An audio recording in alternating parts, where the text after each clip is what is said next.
இப்போ ரீசெண்ட் டைமில் நீங்கள் பார்த்தீங்கன்னா நம்ம தமிழ்நாட்டில் இந்த போதை பொருட்களுடைய இந்த பயன்பாடு அதெல்லாம் முக்கியமாக யங்ஸ்டர்ஸ் மத்தியில் ரொம்பவே அதிகமாயிருச்சு. ஒரு பெற்றோர்ன்ற முறையில், ஒரு அரசியல் இயக்கத்துக்கு தலைவர்ன்ற முறையில் எனக்குமே ரொம்ப அச்சமாக தான் இருக்குது. சொல்லலாம் இப்போ இந்த போதை பொருட்கள்லாம் இதெல்லாம் கண்ட்ரோல் பண்ணுறது அரசோட கடமை.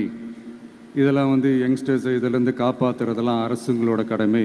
இப்போ ஆளும் அரசு அதெல்லாம் தவற விட்டுட்டாங்க அப்படின்றத பற்றிலாம் நான் இங்கே பேச வரல. அதுக்கான மேடையும் இது இல்லை. நான் என்ன சொல்ல வரேன்னா, சில நேரத்தில் அரசாங்கத்தை விட நம்ம லைஃப்பை நம்ம தான் பார்த்துக்கணும்.